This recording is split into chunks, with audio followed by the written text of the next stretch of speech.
네, 안녕하세요. 기초 해킹 실습 2강 시작하겠습니다.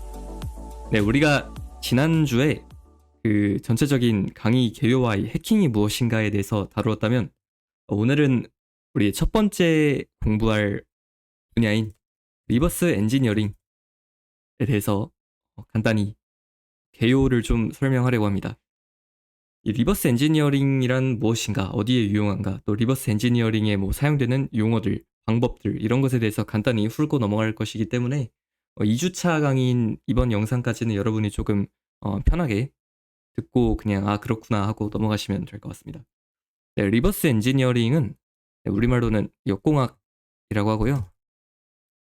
리버스 엔지니어링은 완성된 제품을 해체해서 구조를 분석하는 행위를 우리가 리버스 엔지니어링이라고 합니다.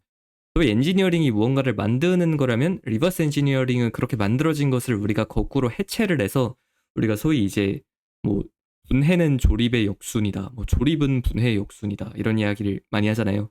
반대로 해체해서 이것이 어떤 구조랑 어떤 원리로 이렇게 이루어져 있나를 파악하는 것이 리버스 엔지니어링이라고 할 수가 있겠습니다. 네, 그리고 그 리버스 엔지니어링은 반드시 우리가 어떤 프로그램이나 이런 것에 대해서 하는 것만은 아니고 정말 어떤 기계, 로봇 같은, 또는 정말 기계 장치로만 되어 있는 그런 기계나 어떤 무기 체계, 이런 것에 대해서도 리버스 엔지니어링을 할 수 있습니다.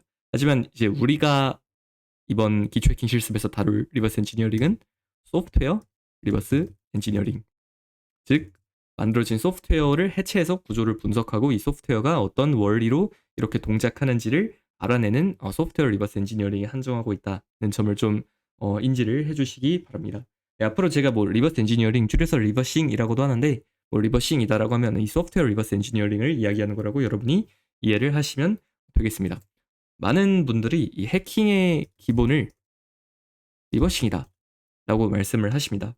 왜 해킹의 기본을 리버스 엔지니어링이라고 하느냐? 제가 나름 생각한 바로는, 제가 첫 시간에 해킹은 4가지의 단계를 거쳐서 이루어진다고 제 나름대로의 어떤 생각, 정의를 말씀을 드렸습니다.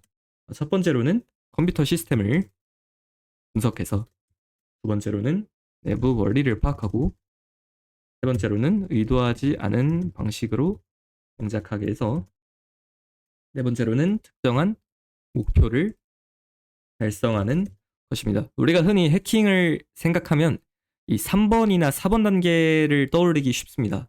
예를 들어서 어떤 소프트웨어에 버그가 발생했다던가, 아니면 특히 해킹과 관련해서 굵직굵직한 어떤 보안 사고, 언론에 보도되는 뉴스 같은 것을 보면 우리 공격자가 어디에 있는 취약점을 이용해서 3번 과정이죠. 어떠한 사고를 일으켰다. 예를 들어서 가상화폐 거래소의 취약점을 이용해서 북한이 얼마 몇 조 원어치의 암호화폐를 탈취하였다. 이런 식으로 보통 이 3번과 4번에 대한 과정에 우리가 포커스가 맞춰지고 이목이 집중되기 때문에 흔히 이런 과정들을 해킹이라고 생각을 하기가 쉬운데, 이 3번과 4번을 하기 위해서는 모두 1번, 2번을 할 수 있어야 합니다. 1번, 2번이 기본적으로 완벽히 수행이 된 상태여야 우리가 의도하지 않은 방식으로 동작을 하게 해서 우리가 원하는 일을 할 수 있는 것이고, 그러면 1번, 2번에 해당하는 컴퓨터 시스템, 타깃 시스템을 우리가 분석해서 그 안이 어떻게 동작하는지 내부 원리를 파악하는 이 모든 과정이 1번부터 2번까지 모든 과정이 전부 리버스 엔지니어링입니다. 결국에는 우리가 본질적으로 해킹해서 우리는 이거를 하려고 하지만 결국에는 우리가 원하는 목표를 달성하기 위해서는 해당 타깃 시스템을 분석할 수 있는 리버스 엔지니어링 스킬이 갖고 있어야 한다라는 것이죠.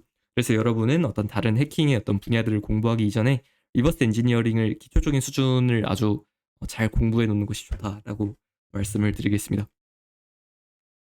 네, 그러면 리버스 엔지니어링을 우리가 실제로 어디에 쓸 수 있을까요? 일상생활에서 리버스 엔지니어링이 사용되는 우리 예시를 제가 한번 가져와 봤습니다.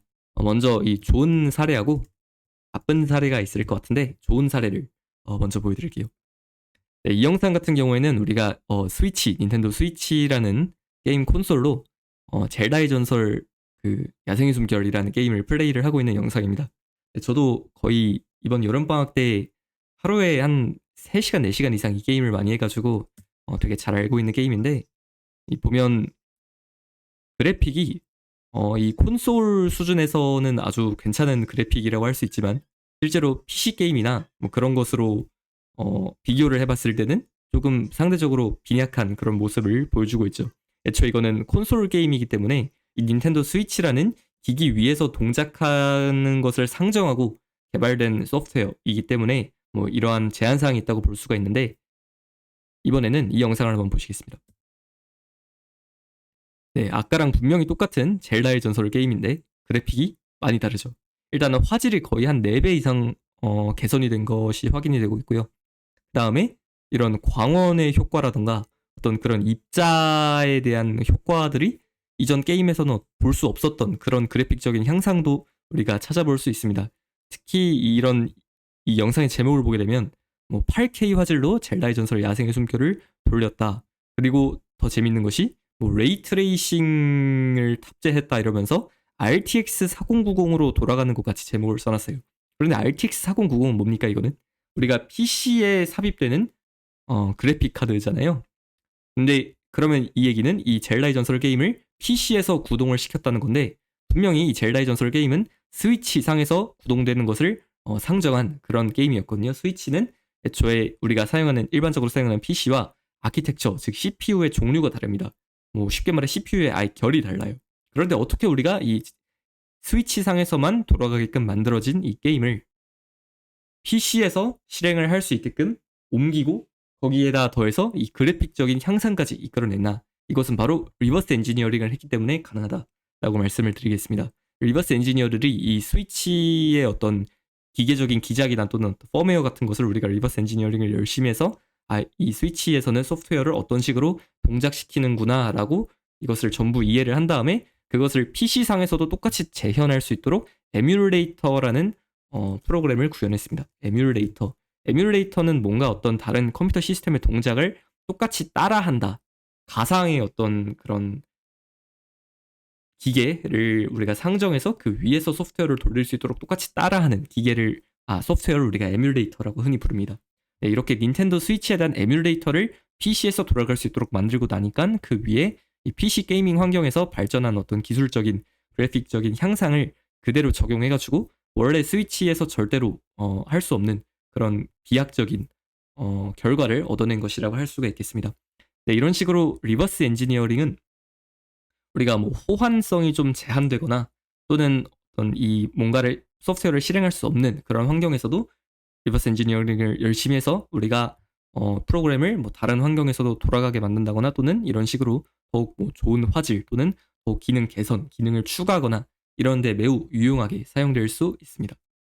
반대로 이제 리버스 엔지니어링이 어떻게 좋은 식으로 사용될 수 있는지 살펴봤다면 어떤 식으로 나쁘게 사용될 수 있는지 영상을 한번 보겠습니다.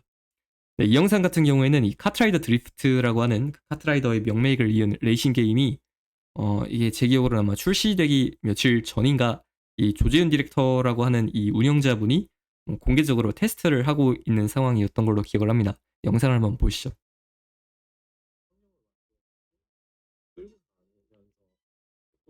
네, 지금 보면 이 운영자의 캐릭터가 막 출발을 했는데 말도 안 되는 속도로 앞서 나가는 이 캐릭터가 하나 보이죠.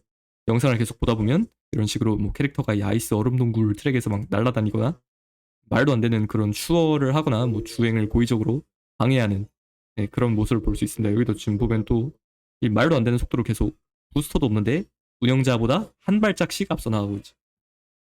네, 이거를 게임 핵이라고 이제 동영상 제목에서는 표현을 했는데, 이 핵이라는 것도 기본적으로는 리버스 엔지니어링을 했기 때문에 게임 핵을 제작할 수 있는 것입니다. 이 게임 핵이라는 거는 그 게임에서 통상적으로는 달성할 수 없는 어떤 그런 성능을 또 내거나 아니면 어떤 뭐 게임 내 재화를 그렇게 탈취할 수 있는 그런 악의적인 기능을 삽입해서 이 게임을 할 수 있도록 하는 그런 소프트웨어를 우리가 통칭해서 게임 핵이라고 하는데, 제가 아까 해킹의 4단계를 말씀드렸잖아요. 이런 카트라이더 게임 핵이 만들어질 수 있었던 이유도 우리가 타깃 시스템인 카트라이더를 분석해서 카트의 내부 원리를 파악하고 카트가 의도하지 않은 방식으로 동작하게 해서 원하는 목표는 뭘까요? 운영자를 농락하는 거죠. 원하는 목표를 달성할 수 있었다라고 할 수 있겠습니다. 저희 이것도 일종의 보면 카트라이더를 해킹한 거죠. 그리고 이 카트라이더 해킹을 하기 위해서는 1단계, 2단계 과정에서 카트라이더의 어떤 클라이언트나 그런 통신을 분석해서 카트라이더 게임이 어떤 식으로 동작하는지 내부 원리를 파악하는 리버스 엔지니어링 과정이 있었기 때문에 3번, 4번 게임 핵의 목표를 달성할 수 있었다라고 똑같이 생각을 할 수 있겠습니다. 네, 그러면 어떤 리버싱은 이렇게 우리 어떤 컴퓨팅 그런 커뮤니티나 사회에 도움이 되는 반면에 어떤 리버스 엔지니어링은 이런 식으로 어떤 게임 회사의 정당한 업무를 방해하거나 게임의 그런 공정한 어떤 경쟁을 훼손하는 악용이 되고는 하는데, 그러면 어떤 경우에 우리가 리버스 엔지니어링을 법률에서 허용하고 있는지도 한번 살펴볼 필요가 있겠죠. 네, 리버스 엔지니어링이 언급된 법률은 이거 말고도 한 2개 조문 정도가 더 있는 걸로 기억을 하는데, 네, 우선은 제가 일단 가져온 게 이거밖에 없어서 얘를 한번 보겠습니다. 여기 보면 법률에 이 프로그램 코드 역분석이라고 되어 있는 게 리버스 엔지니어링입니다. 여기 보면 이 법조문 같은 경우에는 리버스 엔지니어링을 어쩔 수 없는 상황에는 해도 된다라는 내용을 담고 있는데요. 먼저 이 프로그램을 정당한 권한에 의해서 사용을 하고 있는 사람, 또는 이 프로그램에 대한 정당한 권한이 있는 사람에게 허락을 받은 사람은 호환에 필요한 정보를 쉽게 얻을 수 없고, 아까 이 스위치 게임을 PC로 옮겨오는 것 같은 경우죠. 닌텐도 회사가 스위치 게임을 어떻게 PC에서 돌릴 수 있는지에 대한 정보나 기술을 제공하진 않으니까요. 그 획득이 불가피한 경우에는 해당 프로그램의 호환에 필요한 부분에 한해서 허락을 받지 않고 리버싱을 할 수 있다.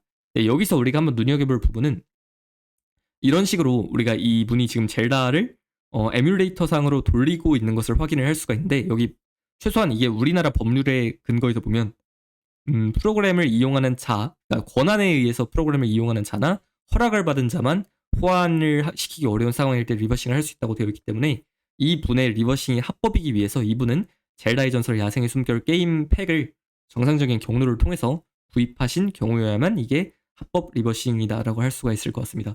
만약에 이분이 어떤 게임 파일을 무슨 소위 토렌트나 아니면 어떤 그런 P2P 사이트 같은 데서 불법으로 내려받으신 경우라면 이 경우는 합법적인 리버싱의 범위 안에 들어와 있다고 우리가 보기는 대단히 어렵겠죠. 두 번째로는 이제 그렇게 리버스 엔지니어링을 해서 얻은 어떤 기술과 정보도 아무 때나 사용을 할 수 있는 게 아닙니다.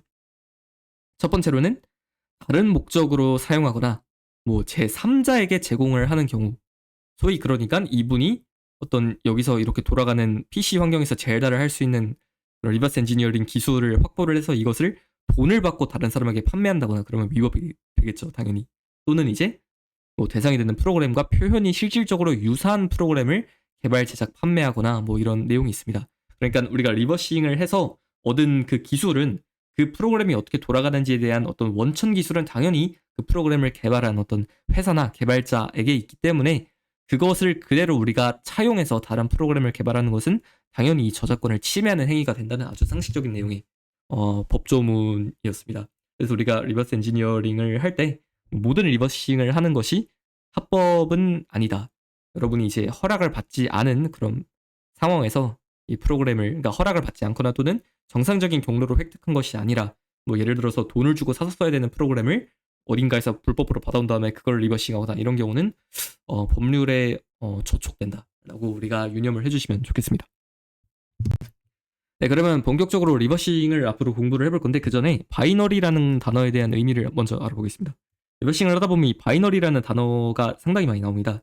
바이너리라는 것은 말이 생소해서 그렇지 사실상 프로그램입니다. 우리가 매일같이 돌리는 프로그램, 예를 들어서 뭐 제가 지금 돌리고 있는 카카오톡이나 이 메모장 같은 프로그램도 결국 우리는 바이너리라고 이야기를 할 수가 있습니다. 그러면 왜 바이너리라고 이야기를 하냐? 그것은 왜 그러냐면 프로그램은 컴퓨터상에서 실행을 위해 필요한 기계어 명령을 탑재하고 있는데 그 기계어 명령이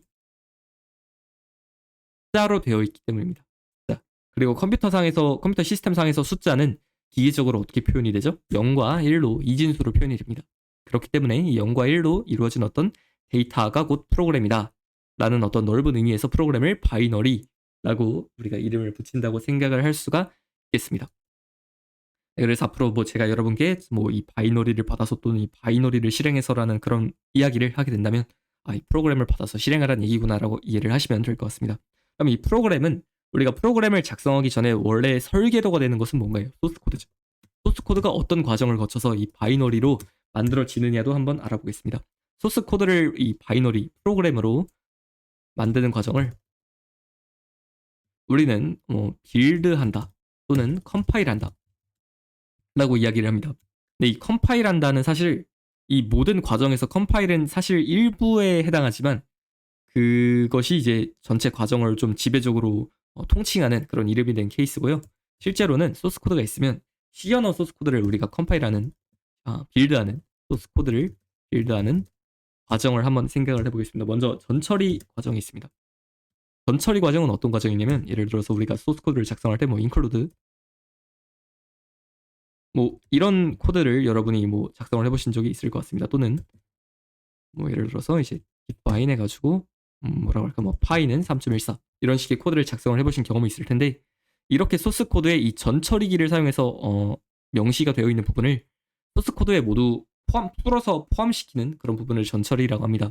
예를 들어서 이 define 같은 경우에는 우리가 소스 코드에 파이 곱하기 2라고 썼다면 전처리가 끝나면 이것은 3.14 곱하기 2가 될 것이고 stdio.h 파일 같은 경우에는 include가 없어지는 대신에 stdio.h 파일의 모든 내용이 소스 코드에 포함이 되는 것이죠.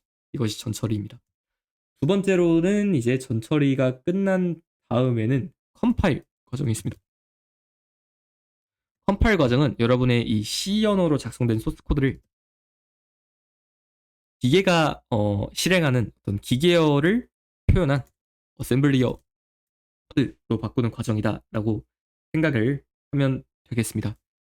이 어셈블리어라는 것은 기계어와 1대1 대응이 되는 언어입니다. 이걸 여러분이 반드시 기억을 하셔야 되겠습니다. 그러니까 무슨 의미냐면 여기에 기계어 코드 한 줄이 있어요. 예를 들어서 우리가 숫자를 전혀 이해할 수는 없지만 예를 들어서 48이라는 기계어가 있었다고 합시다. 그러면 어셈블리어로도 이거는 한 라인에 해당한다는 것입니다. 한 줄에 해당한다는 거예요. 이게 48이라고 돼 있어서 4랑 8을 쪼개서 두 라인이 이렇게 되는 게 아니라 기계어 코드가 또는 그 어떤 아키텍처에 따라서 48 어떤 게 있을까요? 예를 들어서 8D라고 하겠습니다. 이렇게가 한 줄일 수도 있어요. 근데 이거는 구분을 해줍니다. 어떤 그 분석하는 프로그램들에서 어쨌거나 기계어 코드 한 줄이라고 나와 있으면 어셈블리어 코드로도 한 줄이라는 의미예요. 즉 어셈블리어는 사람이 읽을 수 있게 만들어 놓은 기계어다 라고 생각을 하면 되겠습니다. 제가 여기서 읽을 수 있다라고 그랬지 읽기 쉽다라고는 말씀을 드리지 않았습니다. 물론 여러분이 이 어셈블리어를 보는 것에 익숙해지다 보면 처음 어셈블리어를 봤을 때보다는 읽기 쉬워지겠지만 그래도 여전히 C 언어와 같은 고급 언어 소스 코드보다 읽기 좀 제한된다라는 사실은 변하지 않습니다. 네, 다음으로 이제 그 전처리 컴파일 다음에는 어셈블이라는 과정이 있습니다. 어셈블 과정은 이렇게 어셈블리어로 되어 있는 코드를 기계어 코드로 변환시키는 과정을 의미합니다. 이 어셈블 과정 같은 경우에는 우리가 어셈블리어 코드와 기계어 코드는 1대1로 대응이 된다고 하였습니다. 그러니까 어셈블리어 코드가 딱 주어졌을 때 기계어로 그냥 어떤 대응시키는 표 같은 것을 보고 우리가 한 줄 한 줄 그 문법에 따라서 바꾸면 되는 것이기 때문에 저 과정은 전혀 어렵지가 않을 것이다 라고 우리가 생각을 할 수가 있겠습니다. 네, 이렇게 C 언어 소스 코드가 전처리 컴파일 어셈블 과정을 거쳐서 우리가 실행할 수 있는 바이너리가 된다고 이야기를 했고요. 이 과정을 보면 C 언어 소스 코드였던 것이 결국에는 어셈블리어를 거쳐서 기계어 코드가 되는 것이죠. 사실 실행을 위해서는 이 밑에 링킹 과정이라고 하나가 더 있습니다. 이 링킹 과정은 쉽게 이야기하면 어떤 우리가 실행에 필요한 각종 라이브러리를 그러니까 우리가 바이너리를 실행하기 위해서 예를 들어서 printf 함수를 끌어다 쓰는데 이 printf 함수는 우리가 정의한 함수는 아니죠. 어딘가에 정의가 되어 있는 것을 우리가 끌어다 쓰는 거죠. 그럼 그 printf가 구현되어 있는 printf의 기계어가 구현되어 있는 어떤 뭔가 다른 바이너리가 있을 거잖아요. 그걸 우리가 라이브러리라고 하는데 이 라이브러리를 끌어오는 과정이다. 지금은 이렇게만 이해를 하셔도 될 것 같습니다. 링킹 과정에 대한 어떤 자세한 거를 우리가 이 강의에서 다루진 않을 거예요. 아무튼 그래서 전처리 컴파일 어셈블을 거쳐서 소스 코드가 바이너리로 빌드가 된다. 라고 생각을 하시면 될 것 같고, 뭐 거기에 어셈블 끝나면 사실 링킹이라는 것도 이때 정도까지 알아놓으면 지금 단계에서는 완벽하다라고 생각을 하시면 되겠습니다. 네, 그러면 우리가 분해는 조립의 역과정이라는 말이 있듯이 전처리 컴파일 어셈블 과정에 대한 역과정도 당연히 존재를 하겠죠. 먼저 어셈블은 뭐였죠? 어셈블은 어셈블리어를 기계어로 바꾸는 과정이었죠. 어셈블의 역과정인 디스어셈블 동안 존재합니다. 이것은 기계어를 어셈블리어로 바꾸는 과정입니다. 숫자로 된 기계어를 사람이 읽을 수 있는 한 줄 한 줄인 어셈블리어로 바꿔준다는 과정이 디스어셈블이라는 거죠.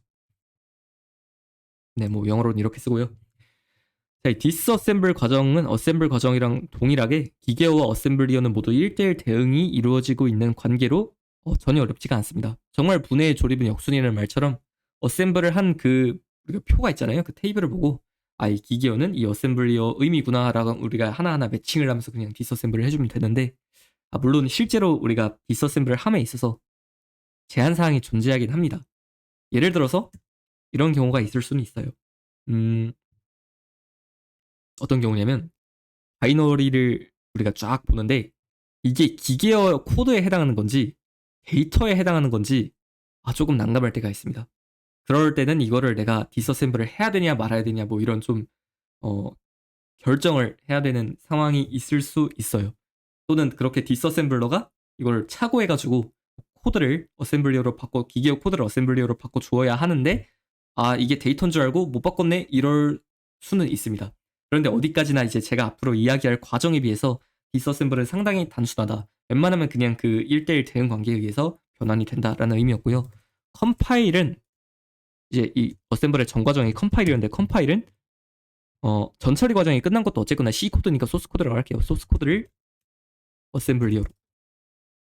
어셈블리어는 사실상 기계어와 동일하죠. 그러면 우리가 소스 코드는 고급 언어잖아요. 그러니까 C 같은 고급 언어인데 이에 반면에서 어셈블리어는 저급 언어의 질이 떨어진다는 얘기가 아니라 로우 레벨 언어라는 이야기죠. 기계에 더 가까운 언어이기 때문에 언어의 결 자체가 아예 다릅니다. 그래서 이 소스 코드를 어셈블리어로 바꾸는 과정은 좀 많이 난해야 합니다. 우리가 뭐 컴파일 과정에 대해서 공부하는 뭐 컴파일러 과목 같은 경우에도 보면 이제 학부 상당히 고학년 수업으로 편성이 되어 있잖아요. 컴파일을 하기 위해서는 뭐 여러 가지 뭐 자료 구조랑 어떤 기법을 동원해서 그런 뭐 코드를 뭐 중간 단계로 변환하고 그걸 다시 어셈블리어로 변환하고 뭐 변환된 코드를 성능을 빠르게 하기 위해서 또 여러 가지 기법을 사용해서 최적화를 하고 이런 아주 복잡한 그 과정들이 있기 때문에 컴파일은 가능은 하지만 대단히 복잡한 과정이다. 그런데 이 컴파일의 역과정이 그럼 과연 존재할까요? 컴파일의 역과정 존재합니다. 컴파일이라고 하죠. 이 컴파일은 어셈블리어를 소스 코드로 전환하는 과정이기는 한데 이것이 완벽할 수가 없습니다. 절대 완벽할 수가 없어요. 여러 가지 이유가 있습니다. 먼저 일단은 그 컴파일에 쓰이는 컴파일 기술 자체도 복잡한데 그 컴파일의 산출물을 컴파일을 하기 이전에 원본으로 되돌리는 거는 우리가 상식적으로 생각해보면 컴파일도 어려운데 디컴파일은 훨씬 더 어려울 거라고 짐작을 할 수가 있겠죠. 그리고 또 어떤 이유가 있냐면 컴파일을 하게 됐을 때 결과물인 어셈블리어에는 여러 가지 정보들이 날아가게 됩니다.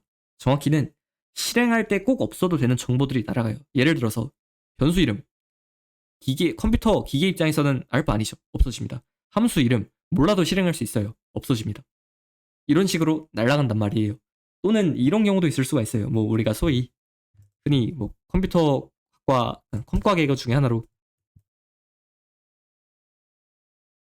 우리가 이런 걸 출력한다고 했을 때 이제 코딩을 처음 배운 사람들은 포문을 이용해서 반복문으로 이제 열심히 코딩을 하고 되게 뿌듯해하지만 이 퍼포먼스에 대한 어떤 그런 통찰이 깊은 이 컴퓨터학과 학생들은 이거를 그냥 프린트F 5번을 박아서 해결한다 이런 이야기가 있잖아요. 컴파일러도 실제로 비슷한 행위를 할 수가 있습니다.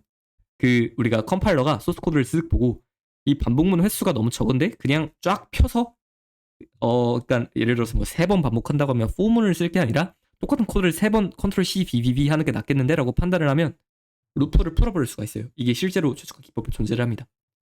그런데 디컴파일을 할 때는 그렇게 컴파일러에 좀 주관이 들어간 최적화된 코드를 이 원래 프로그래머의 의도인 소스 코드로 변환을 해야 되기 때문에 그 과정에서도 분명히 정보의 누락, 손실이 발생합니다.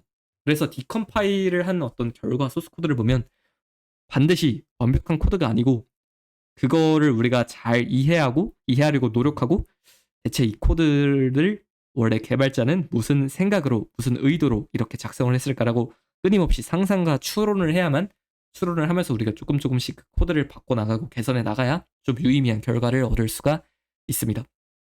어찌됐든 어셈블과 컴파일의 역과정인 디스어셈블과 디컴파일이 존재하고 어셈블의 난이도와 디스어셈블의 난이도는 거의 비슷하지만 컴파일의 난이도와 디컴파일의 난이도는 좀 다르다. 디컴파일은 상당히 어렵다. 라는 점을 여러분이 기억을 하시면 되겠습니다.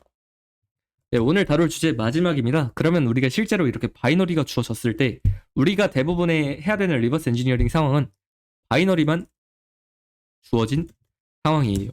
소스 코드가 없다라는 거죠. 바이너리만 주어졌을 때 우리는 이 프로그램을 바이너리만 주어졌다는 거는 어셈블리어 기어만 보고 분석해라 라는 의미와 똑같습니다. 그런데 어떻게 우리가 이 프로그램의 동작과 구조를 잘 분석해서 내부 원리를 파악할 수 있을까? 이게 리버싱이잖아요. 두 가지 방법이 있습니다. 첫 번째로는 정적 분석, static analysis라고 합니다. 정적 분석이라는 것은 프로그램을 바이너리라고 통일할게요. 오늘은 바이너리를 실행하지 않고 분석하는 방법이라고 할 수 있겠습니다. 그러니까 이 얘기는 뭐냐면 디스어셈블러 또는 컴파일러가 생성한 결과만을 보고 동작을 추론한다는 의미이죠.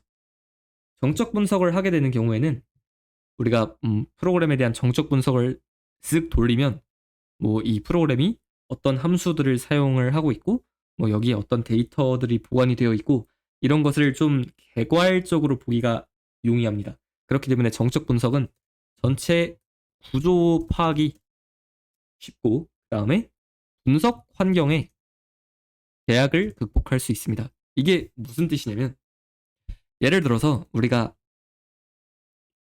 닌텐도 스위치 같은 그런 게임의 어떤 걸 분석을 한다고 했을 때 우리가 스위치가 없을 수가 있잖아요. 스위치가 없고 뭐 에뮬레이터가 개발이 안 돼 있다고 합시다. 딱 이건 파일만 주어졌어요. 게임 파일만. 젤다의 전설 게임 파일만 주어졌는데 내가 스위치도 없고 에뮬레이터도 없어. 그런데도 분석을 할 수 있나? 할 수 있습니다. 왜냐하면 그 젤다의 전설 게임 파일을 뜯어보면 분명히 그 안에는 그 스위치의 CPU인 ARM, CPU상에서 동작을 하기 위한 ARM 기계어들이 있을 것이기 때문에 거기에 대해서 디스어셈블러, 디컴파일러를 동작시켜가지고 내가 젤다를 당장 하지는 못해도 그 게임이 어떻게 동작하는구나를 알아낼 수는 있습니다. 조금 난이도가 있겠지만요. 이런 것이 바로 분석 환경의 제약을 극복할 수 있다는 의미입니다. 두 번째로는 동적 분석이 있습니다. 동적 분석은 다이나믹 애널리시스라고 하고요.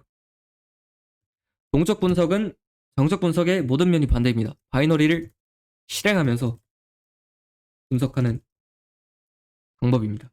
바이너리를 실행하면서 분석을 했을 때는 어떤 점이 좋냐면 이 프로그램에서 내가 전체적으로 얘가 대충 어떻게 동작하는지 감은 와. 정적 분석을 해서 감은 오는데 이 부분이 어떻게 동작하는지 코드만 보고는 조금 애매해. 그럼 바이너리의 어떤 작은 부분이 이 코드가 어떻게 동작하는지 내가 직접 보고 싶을 때 이런 식으로 프로그램의 개별 동작 또는 문 동작을 파악이 쉽습니다. 그리고 또 이런 장점이 있다면 제한사항도 있겠죠. 제한사항은 정적 분석의 반대입니다. 분석 환경 구성에 제한사항이 존재할 수 있어요. 예를 들어서 우리가 안드로이드 앱을 누가 분석하라고 줬어요. 그런데 나는 아이폰을 쓰네? 그럼 아이폰에 안드로이드 앱 설치할 수 있나요? 없죠. 뭐 안드로이드 안드로이드 앱 개발하는 프로그램 있잖아요. 스튜디오. 그걸 깔아서 에뮬레이터 돌리고 그 에뮬레이터에서 이 앱이 또 디버깅 되는지 확인하고 뭐 이런 복잡한 그런 과정을 구성해야 되거나 또는 정말 어떤 경우에는 동적 분석 환경을 구성하기가 대단히 어려운 경우가 있습니다. 프로그램이 돌아가는 상황을 우리가 밖에서 디버거나 이런 걸 붙여가지고 관제하지 못하는 경우가 존재해요. 그래서 분석 환경 구성에 제한사항이 있을 수가 있고, 두 번째로는 또 어떤 제한사항이 있냐면 간혹가다가 어떤 바이너리들은 우리같이 리버스 엔지니어링하는 사람들을 방해하기 위해서 난독화를 적용하거나, 난독화가 아니죠, 이 안티 디버깅이라는 기법을 적용하는 경우가 있습니다. 안티 디버깅이라는 거는 무슨 뜻이냐면 프로그램에 이런 코드를 넣어놓는 거예요. 프로그램을 시작하기 전에 디버거가 동작하고 있는지 여러 가지 방법을 통해서 확인을 한 다음에 디버거가 동작하고 있으면 죽어버리는 거예요. 그런 식의 제한사항이 있을 때는 안티 디버깅이 적용되었을 경우에 난이도가 올라간다라는 단점이 있습니다. 그러면 안티 디버깅이 걸려있는 바이너리 같은 경우에는 디버거를 이제 붙이기 전에 이 안티 디버깅이 어떤 원리로 적용이 되는지를 파악한 다음에 그 부분에 해당하는 코드를 정적 분석 같은 것을 통해서 직접 무력화를 시켜야 돼요. 그 부분의 코드를 싹 지워버리거나 이런 식으로. 네, 대신에 동적 분석은 이런 좀 제한사항이 있는 반면에 내가 실제로 프로그램을 돌아가면서 CPU에 지금 이 코드를 실행한 동안 무슨 값이 들어있고 메모리에 무슨 값이 들어있는지를 모두 파악을 할 수가 있다는 압도적인 장점이 있습니다. 그래서 여러분들은 리버스 엔지니어링을 공부를 하실 때 한쪽만 좀 잘하는 그런 리버스 엔지니어가 되는 것이 아니라 여러분은 정적 분석과 특히 필요에 따라라는 건 뭐 이런 얘기죠. 여러분이 예를 들어서 정적 분석으로 모든 걸 알아내는데 굳이 나는 둘 다 연습해야 되니까 하면서 뭐 동적 분석 이런 걸 할 필요는 없는데 빠르게 치워야 되는 상황이라면, 하지만 필요에 따라서 내가 정적 분석만으로 어느 정도 분석을 했는데 이 부분의 코드를 동작을 어떻게 하는지가 좀 더 알고 싶어. 이 부분에 대해서는 이 뭐 디컴파일러의 결과, 디서셈블의 결과만으로는 모르겠어 할 때는 여러분이 동적 분석도 잘 할 수 있어야 한다는 겁니다. 그러려면 평소에 우리가 리버싱에서 사용한 어떤 디버거라던가 동적 분석 도구에 대한 좀 연습을 해놓을 필요가 있겠죠. 그래서 필요에 따라서 여러분은 정적 분석과 동적 분석을 모두 잘 수행할 수 있어야 하겠습니다. 네, 이것으로 그 기초 해킹 실습 2강을 마치도록 하겠습니다. 네, 오늘 다룬 내용은 리버싱이란 무엇인가, 그리고 리버싱을 뭐 어떤 경우에는 이게 합법이고 불법인가에 대해서 간단히 살펴보았고, 그 다음에 바이너리란 무엇인가, 이 바이너리를 만드는 과정에는 어떤 게 있고 그것의 역과정은 무엇이 있는가, 그리고 바이너리를 분석하기 위한 정적 분석과 동적 분석 방법론은 어떠한 특징이 있고 어떠한 일장일단이 있는가에 대해서 알아보았습니다.